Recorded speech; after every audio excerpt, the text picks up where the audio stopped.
G'day everybody, welcome to Rana's Radar. Here is another hot rod shop tour for you guys. Something right here in East Tennessee in Knoxville. I'm at Barillaro's speed shop. The brothers are here with me. We're going to have a chat with them, get to know them a little bit more, as well as check out the projects because there's a lot in there, a lot of fab work happening. I'm super excited.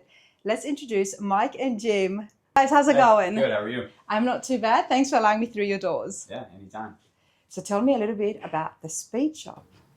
Well, we're a fabrication shop. We do a lot of custom headers, exhausts, sheet metal work, and chassis. For early hot rods, muscle cars, 50s era cars, a little bit of everything.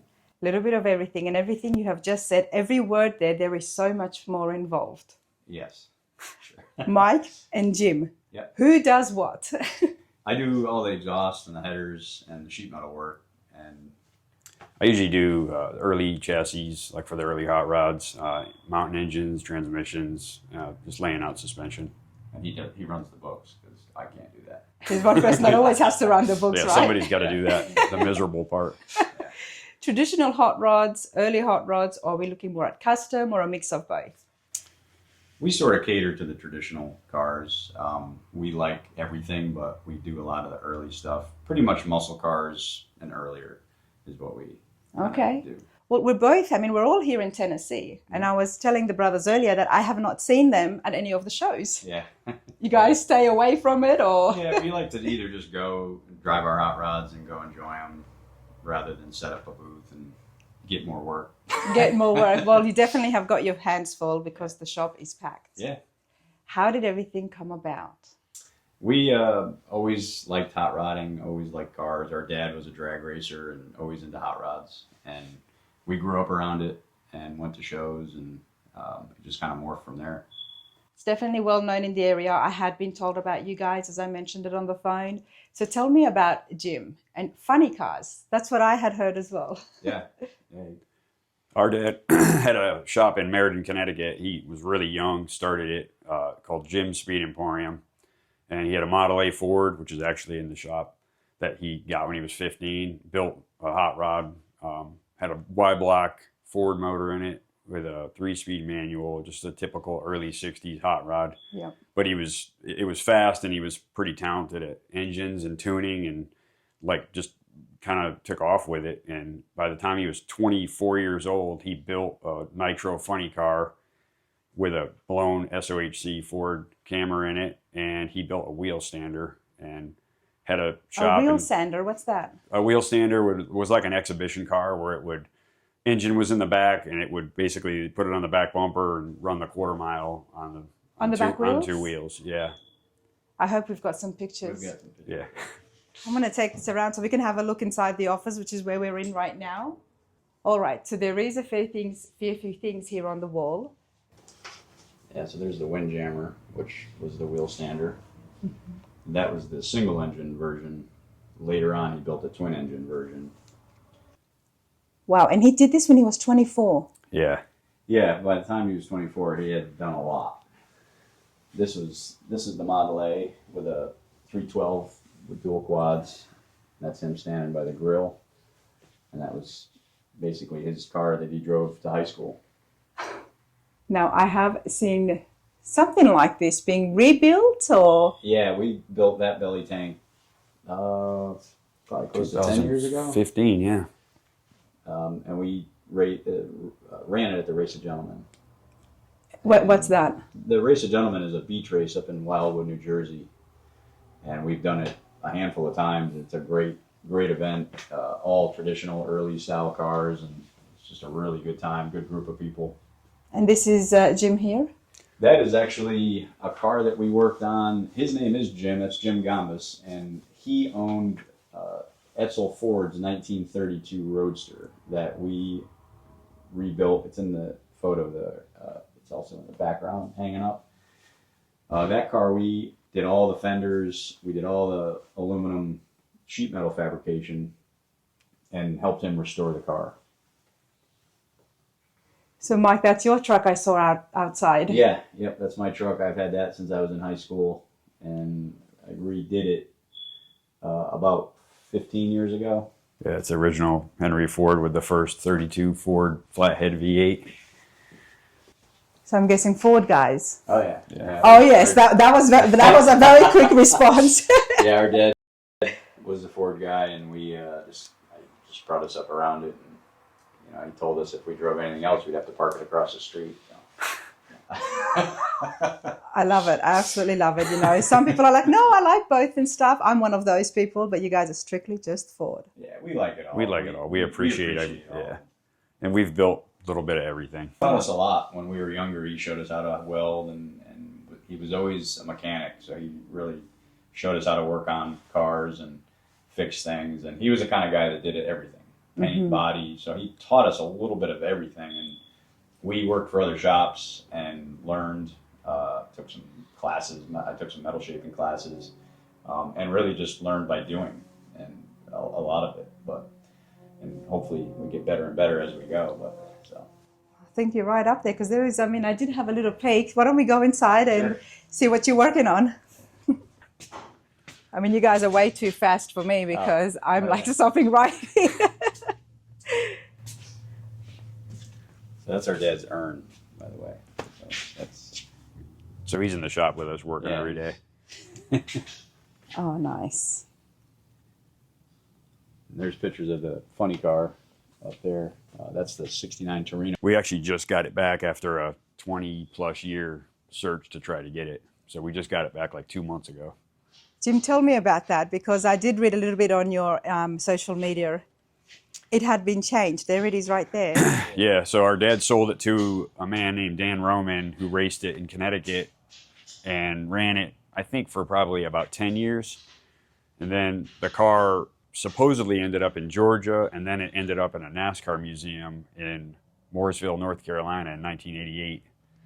And we found out about the car in about 2005. We went and looked at it 2004, and we tried to buy it, and guy didn't want to sell it. And then he wanted to do some kind of a negotiation to trade for something of equivalent value. And the car didn't really have a significant historic value to anybody other than us because he was just a low buck, independent racer. Yeah. So years went by, and we kind of we'd think about it off and on. And then I contacted him probably 5 years ago trying to buy the car and went back and forth. And long story short, we got in contact with a guy in Mooresville on some other stuff earlier this year that, in a random way, we found out rents from the people that owned the car, rents his shop. Okay.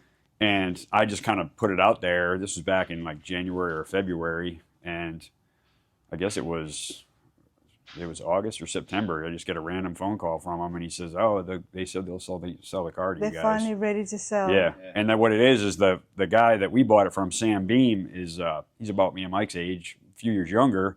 And his dad had passed away 3 or 4 years ago, so he could kind of relate to us. And they have a humongous collection, but I think he respected the reality that it's our dad's car and we're going to put it back. And they're into race cars, so they appreciate that. So we ended up making a deal, and we went, like I said, about 2 months ago, and finally got it back. And congratulations! Yeah. That is huge. It is. Yeah, it's pretty special. It's going to be to me, it's like a life goal to be able to restore our dad's first race car and put it back.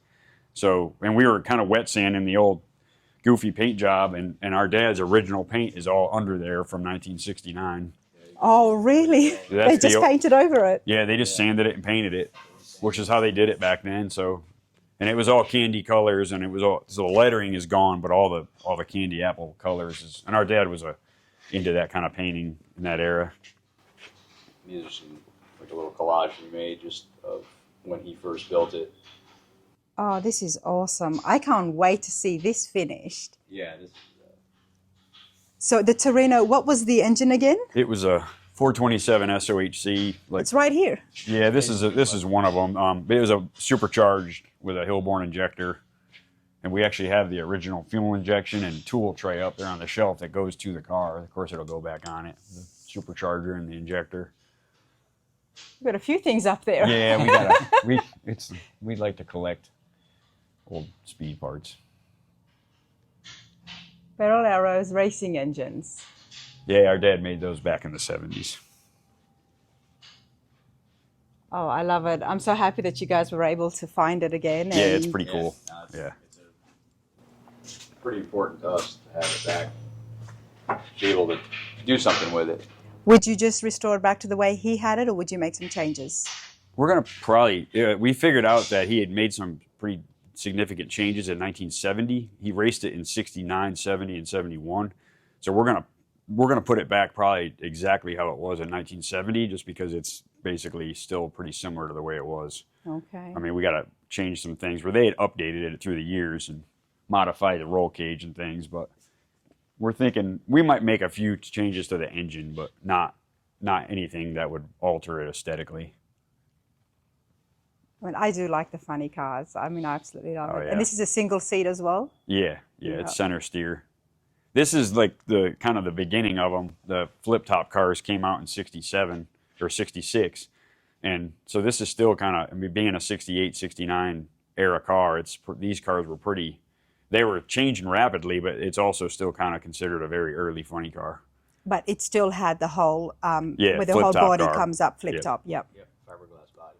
So like from 64 to 70, the funny cars just changed like really rapidly. So I don't know, it's pretty cool for us to have that car being our dad's and being an early car, because a lot of them just didn't survive. And it's been in a climate-controlled building since '88, so that was actually pretty that's cool. Really good, isn't it? Yeah, because a lot of them get stuck behind an old barn and the fiberglass gets rotten. And it would have been sad if you had found it like that. Yeah. So pretty cool that it's intact for the most part. There's a few other things here, and there's a lot behind me. I do love the tea buckets. And then you've got a Model A here as well. This is a 32. This is actually my personal car. It's a original 32 Roadster. Looks like you're almost finished. Well, it's been done, and then I've been doing some nostalgia drag racing with it, so I kind of stripped it and put the fuel injection on it and been racing it at this event up in the Northeast. Some friends of ours put on called Northeast Vintage Drags up in Maine and in New York, and I've been just kind of playing with it. But it's a street hot rod. Well, that's starting to tell us a little bit about your interest and type of cars and racing, Jim, hey? Yeah, I like messing around with the engines and the performance side of it. That's kind of, I like cars that are really pretty or exciting, but I like stuff that's really functional and fast. And fast. What about yourself, Mike? I love building and making things. I love driving them. I like going fast, but the actual build and fabrication side of it is I've always loved that. The welding and Always up for a challenge, I'm guessing? always up for a challenge. Oh, let's go. Let's see what you've been up to then. Sure. Okay, we've got a Bel Air wagon, or Nomad, I should say. Yeah, this was just a mechanical job. We had to just do an engine swap, and we're just buttoning up, putting a new radiator in it. This one should be gone soon. So it's nice to know that it is not just full builds and drag cars or racing engines. Yeah, we don't mind doing a little bit of the mechanical work, and this has been a good customer of ours. We've done some other projects for him in the past, and this was one of his dad's cars, and we're just kind of helping him keep it on the road. Just kind of maintain. His dad's got a bunch of cars that are kind of older like this that we just kind of fix them and keep them on the road and maintain them. And he doesn't really want to modify them because they were his dad's car, so he's been a good customer. Nice. Now you're working on something else here, and there's someone else here in the shop as well. Hi there, how's it going? Hey, how are you? Too bad? What are you working on? 67 Cougar. 67 Cougar. Is this a full build that's happening? This car, this is a funny project because we have worked on it, and then the customer wants to do some stuff to it also. So we've done all the fabrication on it, and then it'll go back to the customer, and he'll tinker on it. He enjoys working on them also. There's certain aspects of it that he can't do or doesn't want to do, so he lets us do it. And then he did all the mechanical work, and it's got a Coyote engine in it with a 5-speed. It's got all TCI suspension under it. And it's back in so we can finish up some sheet metal work. We're fitting the bumpers up nice. We have to do some wheel well treatment to the front fenders. Wheel well treatment. Yeah. Please indulge me. Sure. The back ones, if you can notice, I flared them out The wheels, we flared those out to fit a little bit larger tire. He's kind of going for more of a Pro Touring Trans Am look. Mm-hmm. And this is all stock. It's a brand new fender, and we have to flare it out a little bit more, like To match it. To match it, yeah. So is that just for aesthetic purposes, or was It's to fit the tire, the larger the tire, tire. and yeah. And the same with the front. The suspension is sagged right now, but it'll be up inside that fender, and we'll make all that fit and make it all work. So I mean, it is possible. I mean, anything's possible, isn't it? When you've got the right people and the right skills and the right tools, it is possible. Yeah, it helps a lot to have the tools, that's for sure, and the know-how. I mean, just recently I was looking at my own build and I was like, well, you know, can't we bring the fender down? Can't we add more sheet metal and make the fender go down? Yeah. And it's like, no, that's going to look terrible. I'm like, yeah, if I do it, it will look terrible. But looking here, even it looks like it would have come from the factory. Yeah, we were trying not to make it overly exaggerated because he's not going to race this car. It's mostly going to be a street car, but we wanted it to sort of look like Ford would have made it that way. We've definitely done that. But it's nice to know that you guys are so flexible that you can tell a customer wants to work and get his hands on it and then come to you when he can't get stuck. Yeah. It's kind of, early on when we started our business, it was definitely geared that way because we just did fabrication and kind of did a portion of the work for a lot of other people that were working on stuff, and it kind of keeps us diverse and getting to work on a bunch of different stuff. But in some ways it might hurt us in the long run because we haven't, maybe necessarily built as many full builds, but it's kept us, being able to do this for a living and make a modest living and enjoy what we're doing. And make people happy as well. Yeah, and that's why the reputation is good as well, it's good. I mean, yeah. You might get a lot more people coming around and saying, we need this done, we need that done. But you do have a lot of projects here. I mean, let's get to the traditional side of things. You're working on something right from the beginning, it looks like. Yes, this is a 33 Ford and basically a two-door sedan, and we're hired to do the chassis work, which Jimmy's doing all the chassis work on it. It's an original frame. It was in pretty good shape, but we're remounting all the suspension, boxing it. It's an original 34 frame that was under this car, and we removed the body, took the frame and had it sandblasted. We're going to build kind of a 60s style, like hot rod for the customer, and he's basically supplied us with all the parts that he's accumulated over the years. And the main frame rails were actually in pretty decent shape. The X member will repair and modify and then mount the engine and trans. But yeah, so his deal was that it's the original frame to the car, and he liked the idea of keeping it. And we didn't really know going into it what all he had. But so like I said, he just kind of showed up with his accumulation of parts, and we're just piecing it all together and making something out of it for him. Well, I think your customer and I have got that in common by wanting to keep the frame because it did come with the car. Now, I see there's a lot of welds that's happened here. So you've boxed it? Yeah, I'm boxing it, and he bought these dimple-dyed boxing plates. We're TIG welding it and then just doing a little at a time, and then it'll all get metal finished. And all the, like I said, the actual X member has been hacked up over the years from different engine and transmission combinations, so that'll get fixed and manipulated. But overall, it was in pretty good shape. He's running parallel leaf springs in the back, which isn't very common for us, but it's old school. It's what he likes, and we're just trying to just use what he's got and make it work good, make a good driver. Oh, that's awesome. And what is over here? That's just a aftermarket front suspension. That's like typical early Ford dropped axle, just early Ford style parts with. I guess he's got the Willwood style disc brakes that are inside the brake drums. I think it's all Roadster supply, just typical early Ford hot rod parts, hairpins. So it'll have like kind of a 60s early like hot rod aesthetic. It's got 5 spokes on it and a built small block with a 5-speed. Oh, nice. That's plenty. Yeah, for what we've got here. Yeah, these cars are 300-400 horse, and one of these cars is really fun. But it's also very rare to get an all steel early hot rod as well these days. It's Very It's nice body. yeah, it's hard to find one that's this intact. And So- he wants us to chop the top on it. So once we'll bolt the body back to the chassis, we'll fit the doors up. We'll sandblast the body, and Mike's gonna chop it and do all the metal work on it. And So, Mike, help the folks at home who are looking at chopping a hot rod, which Yeah. is very, very common. Anybody who gets one of these early Fords. Yeah. Where do you make your cuts? Well, this car, we're actually going to lay the post back because as the top comes down, you have to either stretch the top or you have to slant the post back to meet back up with the roof because of this angle.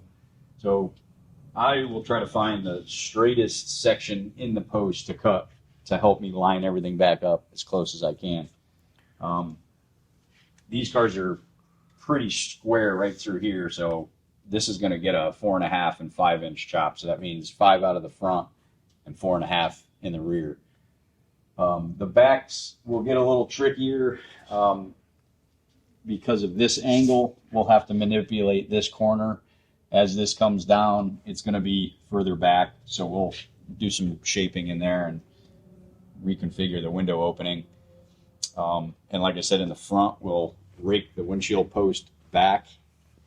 So we'll have to actually cut this windshield opening right across the cowl and right through here and lay this back to meet up with the rooftop again. That's a lot of work. It is. It's a lot of work. That car was done that way. We didn't chop this car, but it was also laid back. And where do you make the first cut? The first thing I will do is kind of lay out where I think I want to take out my 3 inches, whatever you're going to take it out, or the amount that it's coming down. So I'll figure out the straightest spot all the way around, and I'll just kind of check things. I usually make a brace that goes across the jambs to kind of hold things in place. And I'll start by cutting the top completely off and take it off. And then I will cut that other amount out of the posts, and then I'll just slowly start fitting the roof back to it. I appreciate that, and I hope you lot at home do appreciate that as well. I mean, these are some of the top fabricators getting advice, step-by-step instructions, and me forcing them to give out their secrets. Oh, there's no secrets. For me, for you, it's an everyday thing, but for folks at home who've never done it, that gives you a little bit of a guideline on where to start and what to look out for, looking for the straight edge. So I appreciate that. Thanks for that, Mike. Yeah. It's definitely a lot of work. So how long would a chop top take you? This car, doing the garnish moldings, we have to cut the windshield frame. It'll take me probably 2 weeks to do the entire job. That's pretty fast. okay, I've 3 done- weeks. I've done a handful of them, but I mean, once you do a couple and you kind of get an idea what has to be And that's cut, obviously where- working on it every day. This is Oh, yeah. your job. Yeah, it's it's full-time. not. We'll be It's 8 your hours a full day. time. Yep. Yeah, So a person at home would probably be taking them a good maybe 2 months instead of 2 weeks. sure. Yeah, or you start with a Model A and not a 34 two-door, because this is one of the probably the most complex ones to do, where the Model A's are straight and you can kind of get a feel for it. And There's more curves in that involved here. yeah, and like you said, the roof you got to basically get the roof longer or lay the post back, and there's like a lot of manipulating and Yeah, you have this angle to contend with and an angle in to contend with. So this post is angled in slightly, but it's straight this way. So when this one comes down, it's not going to want to line up. I would not want to be doing this. Now, you mentioned that this was your dad's Model A. Yeah, this was our dad's car when he got it when he was 15. Our grandfather asked him what he wanted for his first car, and he said he wanted a Model A. My grandfather, from what my dad said, thought he was nuts for wanting a Model A. But they ended up finding one. A farmer had it behind his barn, and it was all there, intact, and drove it through the winter with the 4-cylinder, and then started modifying it. So I did a lot of street racing back in the early 60s. So it was his car, and he just slowly modified it, beefed the chassis up, he changed the rear suspension, changed the front suspension, eventually put a supercharged Y-block in it out of a police car. Oh, wow.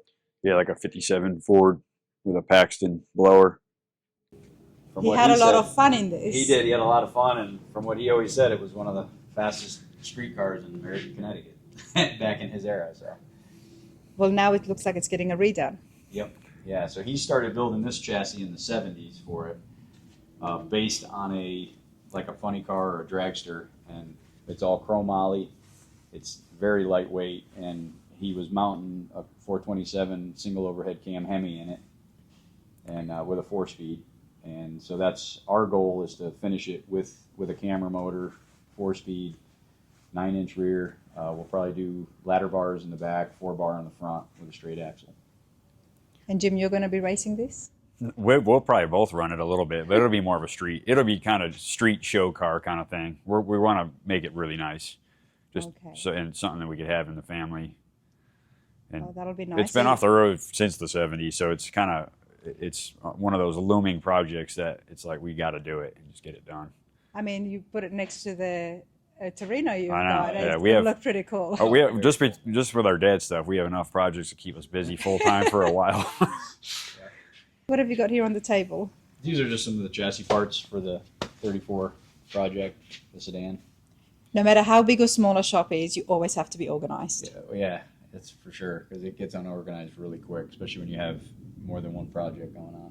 So we try to keep everybody's parts in one spot and on a shelf, or we dedicate one area for those parts and pieces, so we don't get anything mixed up.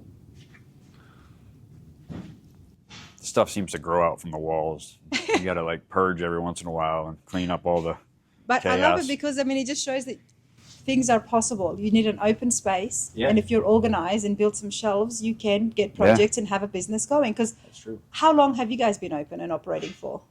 We started in 2007. 2007. It's a long time. Yeah. And you've always been busy. Yeah, we have not had any downtime, fortunately. And you've got, can I look at some of your Yeah. tools? Yeah, a lot of these tools, or a handful of them, are stuff that our dad used in his shop, and some of them are even our grandfather's tools that he used. Our grandfather was a welder and fabricator. He did a lot of heavy equipment and utility truck bodies, dump trucks and stuff like that. He restored bulldozers and things back in the 50s and 60s. Oh, wow. So Okay. but he was a really good mechanic and fabricator, really good welder. But so we have our grandfather's old lathe over there.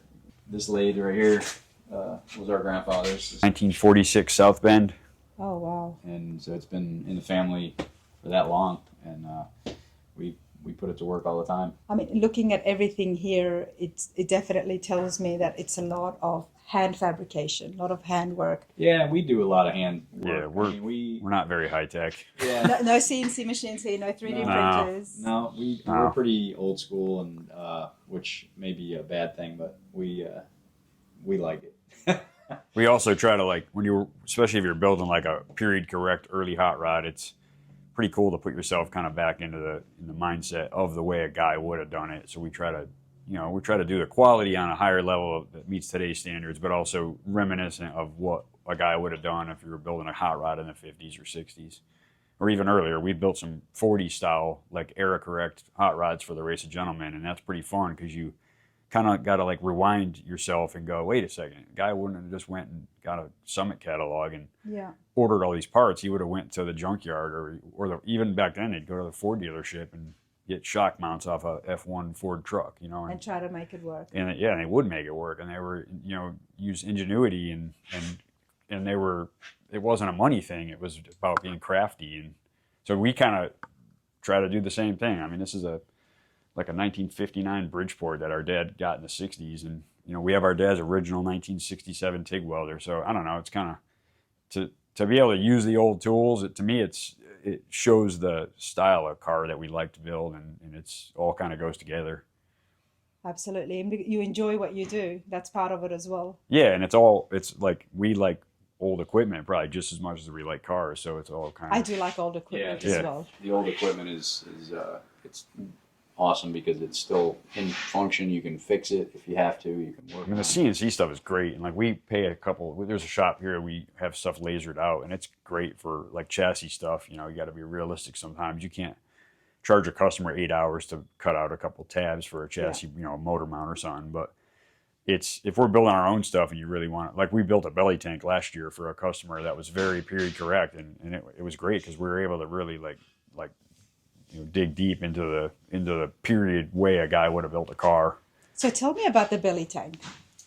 Yeah, we've always liked the belly tanks and land So speed it's an racing. okay, it's part of the land speed vehicles, okay. Yeah, where it started was when the gentlemen got out of the wars and they wanted to go race. They got out of World War II and they wanted to go fast. They still had that need for some adrenaline. And Bonneville and the El Mirage was just kind of getting going, where people were building cars to go see how fast they could make them go. And the old fuel tanks from airplanes, or a belly tank or a drop tank or wing tank, was basically an old fuel tank from an airplane. And they're aerodynamic, and they are large enough where you could build a little chassis inside it. I think I saw one over at Saltworks recently on one of my shop tours there. He had a massive, and I think he said it was a fuel tank, an airplane fuel tank. Okay. And he mentioned he wanted to turn it into, and now it's making sense that it would have been a belly tank. Yeah. Yeah. Okay, please go on. Yeah. Yeah, so I've always loved them. I always thought they were really cool. They are cool. I mean, the whole body of it, but how do you turn that into a car? Well, that's the fun part. And you have to be able to get inside it and operate it. That's the more challenging part. But luckily, we're pretty small, so we've been able to drive them. But they made so many different shapes and styles of them. If you can find a large enough one, width is important too. But the length, like we find that the 13 feet P38 tank, 300-gallon P38 is kind of like that's the one that everybody wants. Yeah, because that's like really, SoCal. really long. Isn't Well, it? that's like you said, it's long, but it also has the diameter, the width for a frame and an engine, and where you can get inside it. And they were, it's sort of the sought after. They were aluminum. There were steel and aluminum, but the aluminum flanged P38 tank was like that's the one to have. The unicorn. And one we built last year was a really nice example that. It's the first P38 we've got to build, and it was. And that's in the one on social media that I saw. There's one on social media. The black and white one was the first one that I built, and we raced the Race of Gentlemen with, and that wasn't a P38 tank, but that was actually a little bit of a later tank. I think it was maybe a Korean War era tank, and but it was perfect size. It worked out really well. It was really roomy inside for flathead and a transmission. So all of that goes inside it, Yeah. not underneath it. No, it's all inside that tank. Basically, what you do is we split the tank long ways in half, just pull it open, and we formed a Model T chassis to fit inside it. Some guys use round tubing. They can make a frame fit inside those. There's no rules. Yeah, that's the cool thing about it was a belly like tank. completely abstract. It's so creative. I mean, Yeah. when I saw it, I was like, this is so cool. Yeah, the main objective is to get everything in that tank and make it go fast. So, I mean, that's... And what part of the shape helps that? And why is it like so popular with it being used on the soft flats? Well, since they were fuel tanks on airplanes, they had to be aerodynamic, so that's just the way they were made. They were war surplus, so they were cheap. After the war, So they plentiful. were all over salvage yards in Southern California back then. So guys were just building stuff because it was affordable and they could get their hands on And the shape it. is aerodynamic, I Yeah, guess. yeah. Okay. That's the main thing. You look at like the old Streamliners. Well, the Roadsters were popular at like the dry lakes, but a belly tank was a different class. But they were, when the guys were really trying to get the cars to go as fast as possible, they figured use the most aerodynamic thing, which, like you said, it's an airplane part. So. And you guys have done not one but a few of those in the past. Yeah, he did a 29 Roadster. We did for the three race belly cars. tanks Yeah, we did built 3 so belly far. tanks, yes. And then, and we've built early hot rod stuff that was kind of reminiscent of the dry lake stuff. How fast have you had one of your builds go? Not really sure. Have you 'cause they taken don't it time to it. Bonneville? Or? No. No, because they're not. They're built in the era of the late 40s, early 50s, so Okay. none of the safety stuff is up to today's standards. Oh, So they I wouldn't see. let it run at Bonneville unless you. So even Okay. that, you guys built it exactly the way they would have built it. Yeah, that's the idea, especially for the Race of Gentlemen, because they want stuff to be period correct and kind of look like it would have been built in that era. So that's what's fun about it, is because you don't have to have all the fire suppression and the big roll cages, and it keeps this. It makes the car have the look that and it, like I said, you kind of go back into time. And that's what the customer would want. Yeah, and like the race of gentlemen that we've done is we're racing on the beach, but you're not going really fast because it's just the 8th mile, and it's basically a rolling art show. But it's putting you into the space of what a guy might have felt when he was racing a car back in 1948, you know. And the photographs, I mean, the pictures of that event, they say it all, because you don't know what year it is. It's a great event. We always had a good time doing it, and building the cars to go do the event is probably more fun than actually doing the event. But I mean, I get that. I feel that you guys have got a really cool thing happening here with your shop, brothers. You've got one friend worker as well. Chris is in the back, so he's just he does fabrication as well. Yeah, he works here full time with us, and he's a car nut. He's got, him and his wife have cars, and they build stuff together at their house shop, and so they're big into it also. Oh, love it! I got distracted before by the rear tires. Otherwise, I would have asked and hassled him some more. Okay, so let's continue along. Tell me once, what does this do? It's a milling machine. It is a milling machine. Yeah, it's just a mechanical milling machine that, has been around. So is it like an upright version of the lathe, or? No, the lathe will spin whatever you're machining. It spins it in the truck, and then you have a cutter that goes up to it and machines it. You can drill holes in it. This machine is a milling machine, which the tool spins. The part is stationary. Stationary. You can bore holes with it. You can fly cut. This is basically like a vertical knee mill. When you look at like a Haas CNC milling machine, this is basically the predecessor to. Oh wow! I used to think these would be the predecessors, but it's okay. So they make CNC lathes also that are a horizontal lathe like this, but the vintage milling machines that used to be in job shops all over the country were just a typical knee mill. I mean, there's horizontal mills also, but the CNC machines that we see today are all based off these basic techniques. And you mentioned a fly cut. What's that? Fly cut is if you had to take and surface a plate. So if we had this piece of plate and you wanted this surface to be very true and accurate, you could put this in the vise and get the correct cutter and cut across the top and make it very true in a machine style surface. So that's one thing you can do with it. So you just basically, instead of just like grinding it and making it flat, you can take this tool and it makes it very accurate. Okay.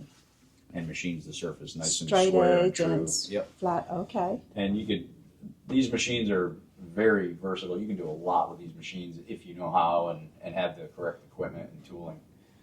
We're kind of freelance. Yeah, I mean, we've worked in machine shop atmosphere, but we're doing such kind of quirky one-off. It's more freelance. This tool in here is actually, I was using it to notch tubing, so it's not really. Yeah. This is a high-dollar tubing notcher. We're not. I mean, we've done some precision, but we're not super precision. We're kind of like. But I think you guys are very creative as well. Yeah, you make do with what you've got because, like you said, it is very custom and one-off builds that you're doing. But then you're still trying to keep it back to that nostalgic look, which is not easily done to achieve by. No, on a street car, it's not bad because you can make it pretty safe and still have a traditional look. But on a race car, like he said, when we were building something or restoring a very period correct race car, it's safe circa whatever year it is. Yeah.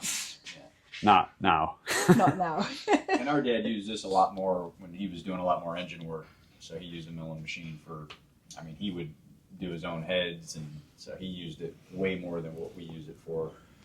We still use it whenever we can, and for whatever job we have to use it for. But we've got another machine there. That's Jim's machine, but that's a jig bore machine, so that's only for boring straight cuts down. So you don't cut tubes you don't cut side to side with this machine. It only plunge cuts. So. And I've got a hole saw on it right now. So. And of course, Jim being the chassis man. Yeah. And I bought that I bought that thing years ago because I thought it was cool, and it's from 1940, and it was from Bridgeport, Connecticut, which is close to where we grew up. So I was like, and it was right in Knoxville, and it was like the guy was going to scrap it. I thought it was cool. It's a precision machine, and we've used it for some precise boring. But like you said, most of the time we're just using it as a drill press. Drill press. Cool. I mean, it's like, you know, you could go to Home Depot and buy some. So how do you operate it? Just typical, like a mill. Folks at home will probably know this or see this, but for me, it is pretty fascinating. So bear with me, everyone. This will go up and down depending on, you know, what depth you have to cut. Okay. And you just lock it down, and then this just goes up and down. So it's just by hand you do that? It's actually got a power quill to where you can basically run it with this lever, and it'll power drill like very slow for like when you are doing precision boring, and it'll actually cut off, like you can set a limit switch. I mean, it was a very advanced machine back in the day. It sounds pretty advanced even now for me. It's one of those deals where like it's just an old lost art thing, and I just, like I said, I always thought it was cool, and of course I bought the old book and read about it, and then like I said, once you put it into service, you're just like, we use it. We're not using it near its capabilities, but. You know, one of the reasons that I do like doing the shop tours, everybody, and meeting the builders and the businesses in the hot rod industries, you get an idea of who people are, the people behind the names, as well as the projects and the cars, but also it gives us a look into the type of personality, and it really matches to what you guys are building. It's true. And the vibe you've got here. Thanks. It's pretty cool. I love it. But I do want to see that tea bucket up at the top. Yeah. And then you've got a lot more frame stuff here on the back here as well. One of the things our dad did in the 80s was he was always a fan of Jack Christman in drag racing. And so in 83, he found and restored Jack Christman's 65 Comet funny car. So Christman was a famous driver, racer? Yeah, okay. Jack Christman was a famous funny car dragster pilot, and From Long Beach, California. Okay. And Dad was always a really big fan of him, and got to meet him in the 60s when he was running the 65 Comet. Dad couldn't afford to drag race in the 80s just because of the cost of running a newer funny car. So when he found the 65 car, that was a way for him to kind of stay involved in drag racing. And it was really before anybody was doing any kind of vintage drag racing. So it was a way for him to stay involved in it, and he loved the car. And so he would take it to nostalgia events and some Ford events and show the car and drag race it. Nice. Yeah. So you guys, did you get into engine building at all? Yeah, we both like doing it. We'll do all our own stuff. We don't really do engine building for customers just because it's not really our forte as far as to build somebody out. But like, I built the engine in my Roadster, and he's built engines in his personal cars, and we really enjoy it, and it's fun. It's not we don't really have the clean environment to do it the precise, clean room that you need to really do it for a customer. So tell me about that. Building an engine requires a specific room. I heard that very recently, and it does have to be clean. Yeah. I mean, it's just like anything that's a precision part. You don't want dirt and debris and things, contaminants getting in it. I mean, we'll keep an area clean and assemble like one of our own. But like somebody that's doing it for a living, like they have very meticulously kept, bright, clean, correct, like spotless rooms, and it's for that reason. And the same thing if you're building a transmission, it's got to be kept to a level of cleanliness that is. And this is only during the time where it's all apart. Exactly. The pieces and the parts. Exactly. So if somebody has an engine sitting in the shop and it got a little bit of dust, that's okay. Yeah, Well, this is the engine block. It's not ideal, but yeah. It's not ideal. Yeah. I mean, you try to keep one covered up and clean. Covered up and clean. Okay. If you're in a shop, or if it's in a car that you're working on, we try to bag them up or try to keep them where they're somewhat clean, or we try to use a mock-up motor. Yeah. Maybe it's the same exact motor, but just not the one they're going to run. I have seen that happen as well. What block is this? So this is an engine block that our dad actually was working on in the 70s, and this was going to be a nitro camera motor that he was had casted. He helped make the mold and casted it as a solid block so he could run top fuel with it. And it was kind of before they outlawed the camera engine in NHRA. Oh, really? Why do they do that? The overhead cam part of it, they didn't believe that it was safe because they have a timing chain. What is it? A 6-foot timing chain in the front of the engines on the original cameras. So this was the timing chain that would operate. That's pretty big. Yeah, this would operate the 2 cams in the head, and it would be driven off the crankshaft. And NHRA decided that that wasn't safe to run in top Because it fuel. can come off. They never did, but I'm sure it was different reasons, but the Chrysler Hemis kind of took over, and the Yeah. pushrod type engine there was a lot more technology being put into it, and the guys in the crew could actually rip the engine apart and disassemble it and rebuild it during rounds, and the camera isn't really that conducive to doing that. No. So it sort of just went to the wayside, and Ford pulled out of the race program in 69, 70-ish. So things just were kind of evolving rapidly. But our dad was building this engine right as a kind of the time frame that was going on in the early 70s when NHRA pulled the plug on the camera being able to run in top fuel. we'd actually have toyed with the idea of trying to finish it and put it in his Torino, since he. So that's kind of the modification that we would probably make on this. That would be pretty cool. Yeah, put his in, and so aesthetically, most people wouldn't really be able to tell it's different, but it would be a lot more upgraded engine to an original one. Okay, I mean, that would be pretty cool to see. Yeah. That is something you have to then take to the shows as well. Yeah, And remind people Yeah, no, it's true. to show a little bit of the history as well of what was happening. Yeah. Oh, that's pretty cool. Okay. The flamed tea No, bucket tea at the bucket. top. Yeah. Yeah, our dad built that in the 80s. He actually was building some, also like kit cars, kind of like Total Performance was doing back in the 80s and 90s. Of course, they built a lot more.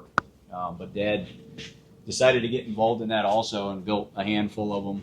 And he built that one for a customer, and the customer decided that he didn't really want it and didn't finish it. So I think it was 8 or 9 years after he had built it, Dad ended up buying it back from the customer and kind of kept it as his own. Dad always had a tea bucket. Since probably the 70s, he always loved tea buckets. So you guys grew up in a tea bucket, I'm we guessing. pretty much grew up in that car. We drove that to shows growing up. Following Dad, he would either be hauling the Comets somewhere, and we'd follow him in the tea bucket when we were old enough to drive.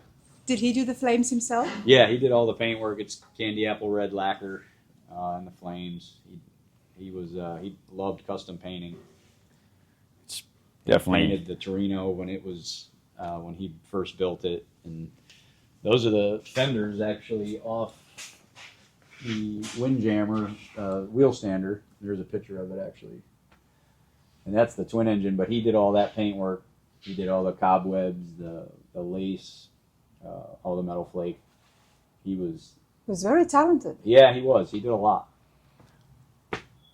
And that car with that paint scheme was campaigned with the Torino kind of side by side, so that they sort of, well, yeah, you can see in that picture they're definitely like, they resemble each other in the paint scheme. Yeah, that's our dad standing behind the cars there. When do you think, realistically, you'd have the Torino finished? Unfortunately, I'm redoing a house right now, and that's kind of taking a lot of my time. We'd like to get the actual body and the chassis done pretty prompt. Hopefully in the next couple of years we can get to it. Okay. Yeah. The engine, there's no telling, but we have this other one that we could mock the car up with, so that helps. But I'd like to get on it soon. I don't have a personal project right now that's automotive related. So, and we have a couple of things that are our dad's, but Just a couple. but I don't have anything like that. So I look forward to being able to dig into that thing and really starting to kind of piece it back together. But hopefully in the next couple of years we'll have it out. Love it. Lot of skill here. I mean, we can see fabrication, chassis work, and if something needs to be custom made, you guys definitely not shy from getting your hands dirty. Paint and interior, does that happen here or you outsource it? If we do our own car, we'll paint it ourselves. Yeah. Upholstery wise, that's something we've never done. So we've subbed any of that out that we've had done. There you go. Yeah. Well, Haven't learned how to sew yet. So. yeah, that's okay. Yeah. I'm not that good at it either. And I'm a lady, I'm supposed to be. But this is super cool, and I'm so happy I was able to make the stop. Yeah, thanks. Yeah, It's thanks for really coming fun by. checking out these shops, and I hear so much about it. There's so much skill involved in some of these smaller shops. Like I said, I told the brothers, have not seen you guys at the shows, but here you are, and you're getting your hands involved with so many different things that it's pretty impressive. So I do Thanks. appreciate it. Thanks. Yeah, thanks for coming. Absolutely. Hope you all enjoyed that. See you next time. Thanks, you guys. Thanks.